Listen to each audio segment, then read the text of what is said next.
Hello friends, welcome to spicy Singapore. இந்த ஒரு பிரீத்தி zodiac 2.0 mixie இப்போ தான் ஒரு 4 மாதத்துக்கு முன்னாடி ஊருக்கு போயிருந்தப்போ வாங்கிட்டு வந்திருந்தோம். இவ்வளோ நாளாக நாங்கள் யூஸ் பண்ணிகிட்டு இருந்ததும் பிரீத்தி மிக்ஸி தான். பிரீத்தி ப்ளூ லீஃபில் பிளாட்டினம் அந்த மிக்ஸி தான் வச்சுருந்தோம். கிட்டத்தட்ட ஒரு 15 வருஷத்துக்கு மேலாகவே அந்த மிக்ஸி தான் யூஸ் பண்ணிகிட்டு இருந்தேன். இப்போவும் அந்த மிக்ஸி நல்லா தான் வேலை செய்யுது. ஆனால் நம்ம ரெகுலராக யூஸ் பண்ணுற ஜார் மட்டும் ஒரு 2-3 தடவை போல் மாற்றியாச்சு. அதோட நாளானதுனால சவுண்டும் கொஞ்சம் அதிகமாக தான் இருக்குது. அதனால தான் வேறு மிக்ஸி வாங்கிடலான்னு சொல்லிட்டு இந்த தடவை ஊருக்கு போயிருந்தப்போ இதை வாங்கிட்டு வந்தோம். இந்த மாடல் 5-6 வருஷத்துக்கும் மேலேயே ஆகுது. ஆனால் நாங்கள் இப்போ தான் வாங்கியிருக்கோம். இப்போ எங்களை மாதிரி மிக்ஸி வாங்கணும் அப்படிங்கிற ஒரு ஐடியாவில் இருக்கிறவங்களுக்கு இந்த ஒரு மிக்ஸி யூஸ்ஃபுல்லாக இருக்குமா என்னங்கிறத பற்றி தான் இந்த ஒரு வீடியோவில் ஷேர் பண்ணியிருக்கிறேன். இந்த மாடல் மிக்ஸியில் 4 ஜார் மட்டும்தான் இருக்குது. ஆனால் ஜோடியாக், காஸ்மோ அந்த மாடல் எல்லாம் 5 ஜார் கொடுத்துருக்காங்க. எக்ஸ்ட்ராவாக ஒரு ஜாரும் இருக்குது.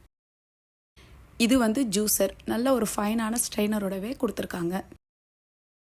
அடுத்து இந்த ஜாரோட பேர் மாஸ்டர் செஃப் அப்படின்னு போட்டிருக்கு. அதாவது ஃபுட் ப்ராசஸர் ஜாரு. இதுக்கு யூஸ் பண்ணுற பிளேட்ஸ் எல்லாமும் இந்த ஜார்க்குள்ளேயே இருக்குது. காய்கறி, பழம் எல்லாம் ஸ்லைஸ் பண்ணுறது, கிரேட் பண்ணுறது, அப்புறம் மாவு பிசைகிறது எல்லாமே அது உள்ளேயே கொடுத்துருக்காங்க. இதோட இட்லி தோசைக்கு மாவு அரைக்கிற மாதிரி ஒரு பெரிய ஜாரும், சட்னி எல்லாம் அரைக்கிற மாதிரி ஒரு சின்ன ஜாரும் இருக்குது. மற்ற மாடலை விட இதில் ஒரு ஜார் கம்மியாக இருக்குங்கிறது மட்டும்தான் எனக்கு பிடிக்காம இருந்துச்சு. அப்புறம் ஏன் இந்த ஒரு மாடலை வாங்கினோன்னா இது 1000 வாட்ஸ் உள்ள ஒரு ஹை ஸ்பீட் மிக்ஸி. வேறு மாடல் எல்லாமும் 750 வாட்ஸ் தான். இதை நான் மெயினாக எதுக்காக சூஸ் பண்ணேன்னா, நான் இந்த கரம் மசாலா, மிளகு, சோம்பு, சீரகம் அது எல்லாமும் வீட்டிலே தான் பொடி பண்ணுவேன். அப்படி ரொம்ப நேரம் அரைக்கும்போது மிக்ஸி ஜார்லாம் சீக்கிரமே அடிப்படும். அந்த மாதிரி ட்ரை ஐட்டம்ஸ் எல்லாம் அரைக்கிறதுக்கு இந்த ஒரு ஹை ஸ்பீட் மிக்ஸி நல்லா யூஸ்ஃபுல்லாக இருக்கும். அதோட மிக்ஸியில் மாவு அரைக்கிறவங்களுக்கும் இந்த ஒரு மாடல் நல்லா கன்வீனியண்ட்டாக இருக்கும். மாவும் ஹீட் ஆகாது, சீக்கிரமாகவும் அரைச்சிடலாம். நான் இட்லி தோசைக்கு எப்போவுமே மாவு மிக்ஸியில் அரைக்கிறது இல்லை, கிரைண்டரில் தான் அரைப்பேன். அதோட குவான்டிட்டியும் கொஞ்சம் அதிகமாக தான் இருக்கும். 5 டேஸ்க்கு வர மாதிரி அரைச்சி வச்சுடுவேன். அதனால தான் மிக்ஸியில் கொஞ்சம் கொஞ்சமாக அரைச்சிட்ருக்கணுமேனு கிரைண்டர்லேயே ஒரு வழியாக அரைச்சிடுறது. இதில் மாவு அரைக்கிறதுக்கு தேங்காய் சட்னி, ஆட்டா நீடிங், அப்புறம் பியூரி அது எல்லாத்துக்குமே தனித்தனியாகவும் ஆப்ஷன் கொடுத்துருக்காங்க. இந்த பிளேட்ஸ் எல்லாமும் மாஸ்டர் செஃப் ஜாருக்காக யூஸ் பண்ணுறது. டிஃப்ரெண்ட்டான திக்னஸில் ஸ்லைஸ் பண்ணுற மாதிரி 2 பிளேட்ஸ் கொடுத்துருக்காங்க. அப்புறம் ஒரு கிரேட்டர் இருக்குது. இந்த பிளேடு மாவு பிசைகிறதுக்காக ரொம்ப ஷார்ப்பாலாம் இல்லை, ஒரு பிளாஸ்டிக் மெட்டீரியலில் தான் இருக்குது. இது வெஜிடபிள்ஸ் எல்லாம் ஸ்லைஸ் பண்ணுறதுக்காக உள்ளது. இந்த பிளேட்ஸ் எல்லாமும் ரொம்ப ஷார்ப்பாக தான் இருக்குது. கொஞ்சம் பார்த்து தான் கேர்ஃபுல்லாக ஹேண்டில் பண்ணணும். இதில் உள்ள எல்லா பார்ட்ஸுமே ஈஸியாக ஃபிக்ஸ் பண்ணி ரிமூவ் பண்ணுற மாதிரி தான் இருக்குது. இது லெமன், ஆரஞ்சு அந்த மாதிரி சிட்ரஸ் ஃப்ரூட்ஸ் எல்லாம் பிழிகிறதுக்காக கொடுத்துருக்காங்க. இந்த ஜாரோட மூடியை நம்ம மெஷரிங் கப்பாகவும் யூஸ் பண்ணிக்கலாம். இதிலையே நம்ம சப்பாத்தி மாவு பிசைகிறதுக்கான அளவும் கொடுத்துருக்காங்க. 1 கப் மாவுக்கு 1/2 கப் அளவு தண்ணி ஊற்றிக்கணும். அந்த மார்க்கிங்கும் அதிலேயே இருக்குது. இவ்வளவு தான் இந்த மாடல் மிக்சியில் வர அக்சசரிஸ்.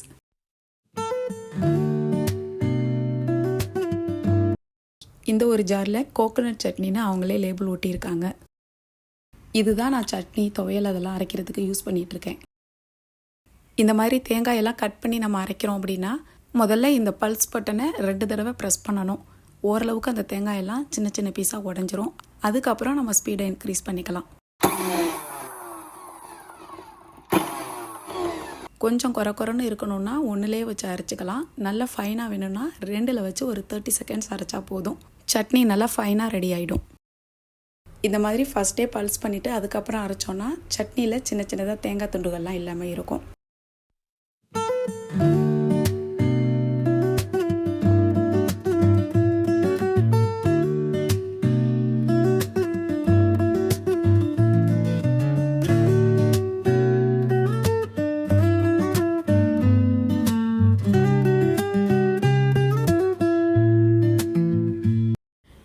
இந்த ஒரு பெரிய ஜாரில் பேட்டர் அண்ட் பியூரின்னு லேபிள் கொடுத்துருக்காங்க. தோசை, இட்லி மாவெல்லாம் இதில் அரைச்சிக்கலாம். நான் மிக்ஸி ஜாரில் அரைக்க மாட்டேன். இன்றைக்கி சோயா மில்க் எடுக்கிறதுக்காக இந்த சோயா பீன்ஸ் தான் ஊற வச்சுருக்கேன். இதை தான் இன்றைக்கி அரைக்க போகிறேன். இந்த ஜாரில் நம்ம எந்த அளவு வரைக்கும் ஃபில் பண்ணி அரைக்கணும் அப்படிங்கிறதுக்காக ஒரு மார்க்கிங் இருக்குது. ஆப்டிமம் அப்படின்னும் எழுதியிருக்காங்க. அந்த மாதிரி கரெக்டான மார்க்கிங்கில் வச்சு அரைச்சா பெட்டர் ரிசல்ட்ஸ் கிடைக்கும் அப்படின்னு இன்ஸ்ட்ரக்ஷன் மேனுவலில் மென்ஷன் பண்ணியிருக்காங்க. இதுக்கும் சேம் நம்ம தேங்காய் சட்னி அரைச்ச மாதிரி தான். ஃபஸ்ட்டு பல்ஸில் ஒரு 2 தடவை அரைச்சிட்டு கொஞ்சம் ஓரளவுக்கு அந்த சோயாபீன்ஸ் எல்லாம் உடப்பட்டதுக்கு அப்புறமா டூவில் வச்சு ஒரு 20லேருந்து 30 செகண்ட்ஸ் வரைக்கும் தான் வச்சுருந்தேன். நல்ல ஃபைனாகவே அரைப்பட்டுடுச்சு. அடுத்து இந்த ஒரு பிளெண்டர் ஜாரு, பிளெண்டர் அப்படி இல்லைன்னா ஜூஸர்னு கூட சொல்லலாம். இந்த ஒரு ஃபில்டர்லேருந்து நம்ம வெஜிடபிள்ஸோ இல்லை ஃப்ரூட்ஸோ ஜூஸ் அரைக்கும் போது நல்லா ஃபைனாக ஸ்ட்ரைனாகி வருதான்னு பார்க்கலான்னு தான் இன்றைக்கி கொஞ்சம் வெஜிடபிள்ஸ் கட் பண்ணி வச்சுருக்கேன். ஃபஸ்ட்டு கேரட் பீட்ரூட் ஜூஸ் செஞ்சு பார்க்கலான்னு இந்த மாதிரி சின்ன சின்ன க்யூபாக கட் பண்ணி அந்த ஜாரில் ஆட் பண்ணேன். ஃபஸ்ட்டு கொஞ்சமாக தண்ணி ஆட் பண்ணி ஸ்பீடு 1ல் வச்சு அரைக்க ஆரம்பித்தேன்.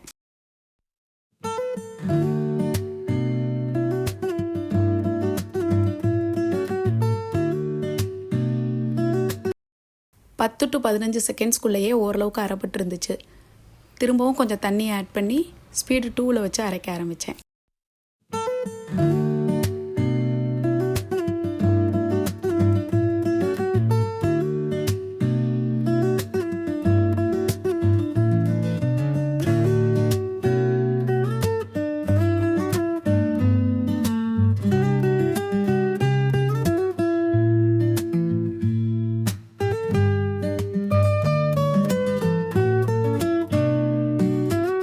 இதுவும் 10லேருந்து 15 செகண்ட்ஸ்குள்ளேயே கம்ப்ளீட்டாக கேரட் பீட்ரூட் எல்லாமும் நல்லா மசிஞ்சிடுச்சு. இந்த இடத்துல நான் ஒரு மிஸ்டேக் பண்ணிட்டேன். என்னென்னா இந்த ஜாரோட மூடியை ஓப்பன் பண்ணாமல் தான் இந்த ஜூஸை எக்ஸ்ட்ராக்ட் பண்ணணும். ஏன்னா இந்த ஜாருக்கும் ஃபில்டருக்கும் தனியாக ஒரு க்ரிப்போ லாக்கோ கிடையாது. இந்த ஜாரோட லிட்டு தான் அதை லாக் பண்ணி வச்சுக்கும். நான் கழட்டினோன்னே எல்லாமே ஒன்றாயிடுச்சு. அதனால் என்னாச்சுன்னா சரியாகவே ஃபில்டர் ஆகலை, எல்லாமும் ஒன்றாவே தான் கலந்து வந்துச்சு. திரும்ப மறுபடியும் நான் ஃபில்டர் பண்ணி தான் இதிலேருந்து ஜூஸ் எக்ஸ்ட்ராக்ட் பண்ணினேன். இப்போ தான் ஃபஸ்ட் டைம் இதை ட்ரை பண்ணி பார்க்குறதுனால கொஞ்சம் சொதப்பிடுச்சு. அதனால் திரும்ப அந்த லிட்டை கழட்டாமல் ஒன்று ட்ரை பண்ணி பார்க்கலான்னு அடுத்து மாதுளம்பழத்தை தான் எடுத்திருந்தேன்.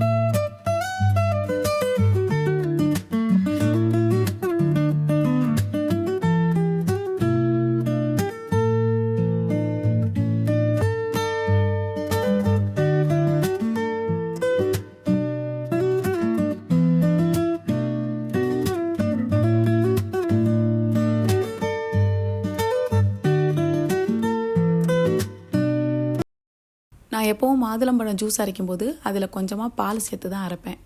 இந்த தடவை அந்த லிட்டை ஓப்பன் பண்ணாமல் ஃபில்டர் ஆகிக்கிற ஜூஸை மட்டும் ஒரு ஜாரில் கலெக்ட் பண்ணினேன். இதில் என்னாச்சுன்னா எல்லா ஜூஸுமே கம்ப்ளீட்டாக ஃபில்டர் ஆகி வரலை. பாதி மட்டும்தான் கலெக்ட் பண்ண முடிஞ்சுது.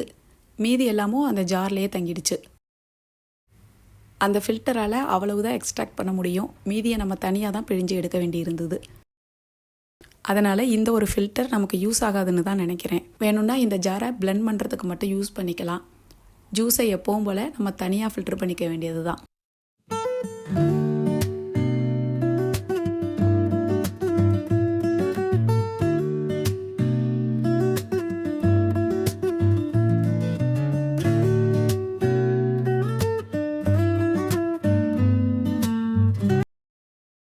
அடுத்து இந்த ஒரு மாஸ்டர் செஃப் ஜாரு நமக்கு எந்த அளவுக்கு யூஸ் ஆகுதுன்னு ட்ரை பண்ணி பார்க்கலான்னு தான் எடுத்துருந்தேன். இதுதான் பிளேடு ஹோல்டர் டிஸ்க்கு. இதில் தான் ஒவ்வொரு பிளேடையும் ஃபிக்ஸ் பண்ணி அதுக்கப்புறமா ஸ்லைசிங் கிரேட்டிங் எல்லாமும் பண்ணணும். இது பிளாஸ்டிக் மெட்டீரியலில் தான் இருக்குது. பார்க்குறதுக்கு கொஞ்சம் ஸ்ட்ராங்காக இருந்தாலும் அந்த பிளேட்ஸ் எல்லாம் ஃபிக்ஸ் பண்ணும்போது கொஞ்சம் கேர்ஃபுல்லாக தான் பண்ணணும். உடஞ்சிருச்சுன்னா இதெல்லாம் யூஸ் பண்ண முடியாமல் போயிடும். இதில் 2 ஸ்லைசிங் பிளேடு இருக்குது. ஒன்று 2.4 mm திக்னஸ்லையும் இன்னொன்று 1.2 mm திக்னஸ்லையும் இருக்குது. ஃபஸ்ட்டு ஸ்லைஸ் பண்ணி பார்க்கலான்னு கேரட்டும் வெள்ளரிக்காயும் எடுத்திருந்தேன். ஃபஸ்ட்டு 2.4 mm திக்னஸ் உள்ள பிளேடை தான் இதில் ஃபிக்ஸ் பண்ணினேன். இந்த பிளேடை மாற்றுறதும் கழட்டுறதும் கொஞ்சம் ஈஸியாக தான் இருக்குது. ஆனால் கொஞ்சம் கேர்ஃபுல்லாக பண்ணணும். ஏன்னா இந்த பிளேடெல்லாம் ரொம்ப ஷார்ப்பாக இருக்குது. கொஞ்சம் கேர்லெஸ்ஸாக இருந்தால் கூட கையை வெட்டிடும்.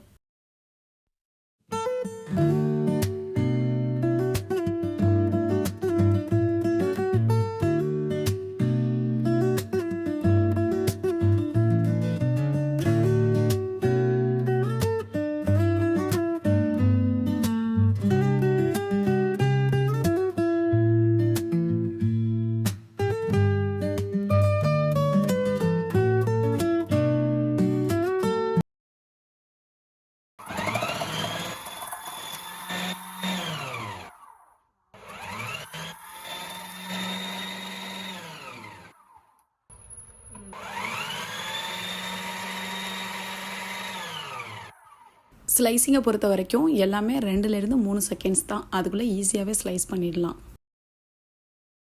நிறையா குவான்டிட்டியில் சேலட்லாம் செய்கிறோம் அப்படின்னா இந்த ஒரு ஸ்லைசிங் பிளேடு வந்து நல்லா யூஸ்ஃபுல்லாகவே இருக்குது. நல்லா தின்னாகவும் ஸ்லைஸ் பண்ணியிருக்கு. அடுத்து இந்த ஒரு 1.2 mm திக்னஸில் உள்ள பிளேடை வச்சு ஆனியன்லாம் எப்படி ஸ்லைஸ் பண்ணுதுன்னு பார்க்கலான்னு தான் எடுத்திருந்தேன்.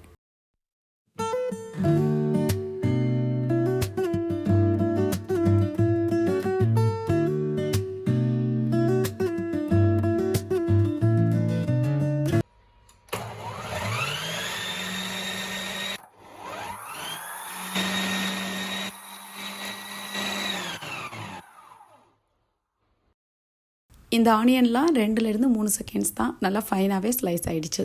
பிரியாணி எல்லாம் செய்கிறப்போ இந்த மாதிரி நிறையா கட் பண்ண வேண்டியிருக்கும். அப்போது இந்த ஒரு ஸ்லைசிங் பிளேடை யூஸ் பண்ணிக்கலாம்.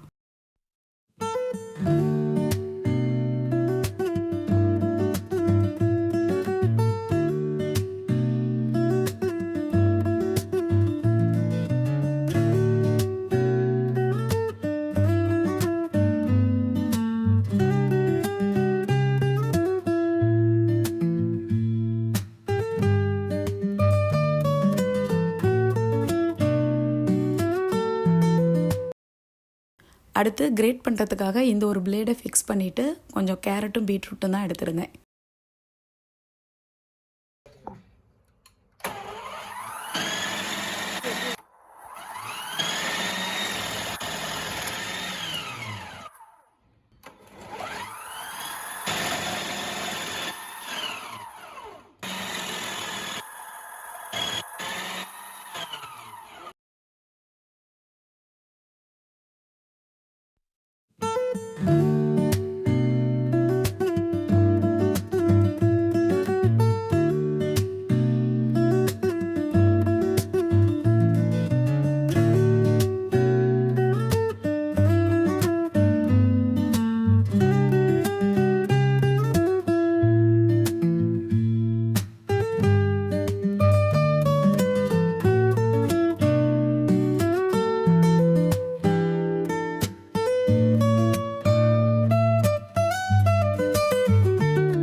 இதுவுமே 2லேருந்து 3 செகண்ட்ஸ் தான். நல்லா சூப்பராக கிரேட் பண்ணிடுச்சு.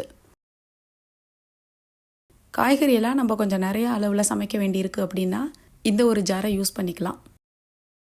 அடுத்து இந்த ஒரு கட்டிங் பிளேடை யூஸ் பண்ணி பார்க்கலான்னு தான் எடுத்திருந்தேன். ஆனால் எல்லா பிளேட்ஸையும் பொறுத்த வரைக்கும் ஃபிக்ஸ் பண்ணுறது வந்து ரொம்ப ஈஸியாக தான் இருக்குது. கஷ்டப்பட்டு மாட்டுற மாதிரியெல்லாம் இல்லை. ஃபஸ்ட்டு இதை டெஸ்ட் பண்ணி பார்க்குறதுக்காக கொஞ்சம் முட்டைக்கோஸ் தான் கட் பண்ணி வச்சுருந்தேன். அந்த லிட்டு கொள்கிற அளவுக்கு உள்ள சைஸில் கட் பண்ணி வச்சுக்கிட்டோன்னா ஸ்லைஸ் பண்ணுறதுக்கு கொஞ்சம் ஈஸியாக இருக்கும்.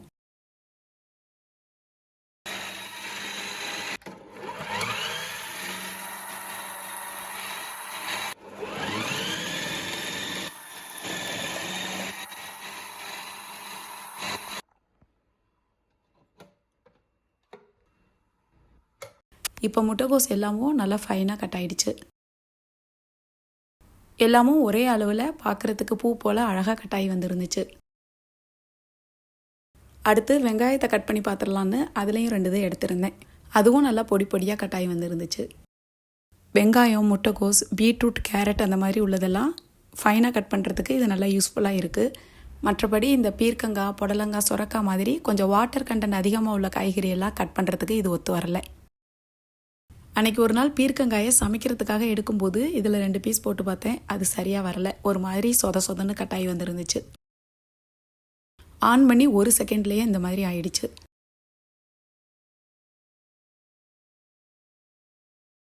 அடுத்து இந்த ஒரு பிளாஸ்டிக் மெட்டீரியலில் உள்ள பிளேடு மாவு பிசைகிறதுக்காக உள்ளது. இன்றைக்கி அதுதான் ட்ரை பண்ணி பார்க்க போகிறேன். இந்த ஜார்லையும் மெஷர்மெண்ட் உள்ள மாதிரி ஒரு மார்க்கிங் கொடுத்துருக்காங்க. 1 கப்புக்கு 200 ml அந்த மாதிரி மென்ஷன் பண்ணியிருக்கு. அது எதுக்காக உள்ளதுன்னு தெரியலை. இன்ஸ்ட்ரக்ஷன் மேனுவலை படித்து பார்த்தா தான் சரியாக தெரியும். நான் லெஃப்ட் ஹேண்டுங்கிறதுனால இந்த ஜாரோட ஹேண்டில் லெஃப்ட் சைடு இருந்தால் தான் எனக்கு ஒத்து வரும். அதனால தான் இப்போ கழட்டி மாற்றிட்டு இருந்தேன். ஜார் மூடியில் உள்ள இந்த ஒரு மெஷரிங் கப்பில் தான் மாவு எடுத்திருக்கேன். 1 கப் மாவுக்கு 1/2 கப் தண்ணி ஆட் பண்ண சொல்லியிருக்காங்க. நான் எப்போவுமே சப்பாத்திக்கு மாவு பிசையும் போது 1 ஸ்பூன் அளவுக்கு நெய் அப்படி இல்லைன்னா எண்ணெய் ஆட் பண்ணி தான் பிசைவேன். அதே மாதிரி மாவுக்கு தேவையான உப்பையும் அந்த தண்ணியிலே கரைச்சி பிசைஞ்சோன்னா ஈஸியாக கலந்துரும். இந்த மாவை இப்போ நான் இந்த ஆட்டா நீடிங் ஆப்ஷனில் தான் ட்ரை பண்ணி பார்க்க போகிறேன்.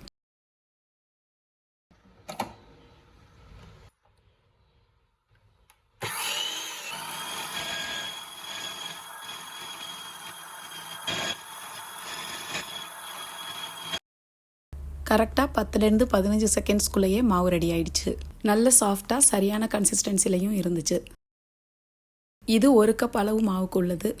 இன்னொரு கப் மாவையும் இதிலேயே போட்டு அன்னைக்கு சப்பாத்திக்கு தேவையான மாவை ரெடி பண்ணிட்டேன். ஃபஸ்ட் டைம்ங்கிறதுனால ஒவ்வொரு கப்பாக தான் ட்ரை பண்ணி பார்த்தேன். இதில் ஒரே டைமில் 2 கப் அளவு மாவு வரைக்குமே நம்ம ரெடி பண்ணலாம்.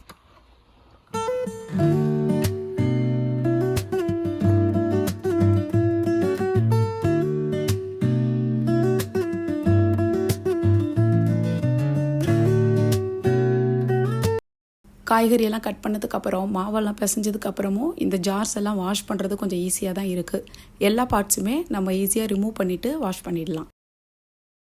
இதில் சிட்ரஸ் ஃப்ரூட்ஸ் மட்டும் தான் நான் ட்ரை பண்ணி பார்க்கல. மற்றது எல்லாமும் ஓரளவுக்கு யூஸ் பண்ணி பார்த்தாச்சு. இந்த மிக்சியை யூஸ் பண்ணும்போது என்னோடய எக்ஸ்பீரியன்ஸ் எப்படி இருந்துச்சுங்கிறத பற்றி தான் இந்த ஒரு வீடியோவில் ஷேர் பண்ணியிருந்தேன். இந்த வீடியோ பிடிச்சிருந்தா லைக் பண்ணுங்கள், கமெண்ட் பண்ணுங்கள், சப்ஸ்கிரைப் பண்ணுங்கள். தேங்க்யூ.